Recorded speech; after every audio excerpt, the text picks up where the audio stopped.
ঢাকাই চলচ্চিত্রের জনপ্রিয় অভিনেত্রী সাদিকা পারভিন পপি, যিনি একসময় পর্দা কাঁপিয়েছেন, হঠাৎই যেন বাতাসে মিলিয়ে গেলেন।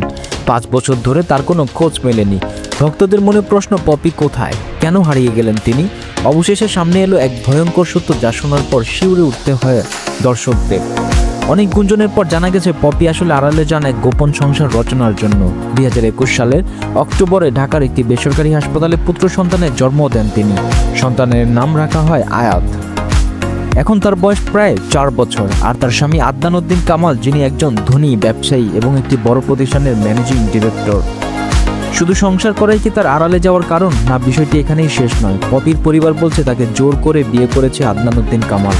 বিয়ের পর নাকি স্বামীর মন রাখতে নিজের পৈতৃক সম্পত্তি দখলও নেমেছেন এই নায়িকা। আর এই নিয়ে শুরু হয়েছে ভয়াবহ পারিবারিক কলহ। 3 ফেব্রুয়ারি সোমবার পপির নিজের বোন ফিরোজা পারভিন খুলনার সোনাডাঙ্গা থানায় একটি সাধারণ ডায়েরি করেন। অভিযোগ, পপি তার স্বামী জোর করে পরিবারের সম্পত্তি দখলের চেষ্টা করেছেন। শুধু তাই নয়, বোনকে নাকি প্রকাশ্যেও হুমকি দিয়েছেন। স্থানীয়রা বলছেন পপি ও তার স্বামী এখন খুলনাতে অবস্থান করছেন। পরিবারের লোকজন দাবি করেছেন বিয়ের পর থেকে পরিবারের সঙ্গে দূরত্ব বাড়ে পপির। আর এখন নাকি সন্তানের স্বীকৃতি পেতে স্বামীর ইচ্ছে মতোই নিজের মা বোনের উপর নির্যাতন চালাচ্ছেন। পপির মা ও বোনের দাবি, তাদের প্রিয় মেয়ে একেবারের জন্য বদলে গেছে। তারা বলেছেন স্বামীর হাতেই মানসিকভাবে বিপর্যস্ত হয়েছেন পপি, অথচ স্বামীর মন রক্ষায় নিজের পরিবারের উপর চালাচ্ছেন অত্যাচার।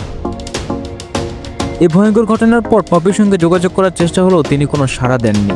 1997 সালে কুলি সিনেমার মাধ্যমে পপির অভিষেক হয়েছিল। প্রথম সিনেমাতেই বাজিমাত করেন তিনি। এরপর একের পর এক হিট সিনেমা উপহার দিয়েছেন, জিতেছেন 3 বার জাতীয় চলচ্চিত্র পুরস্কার।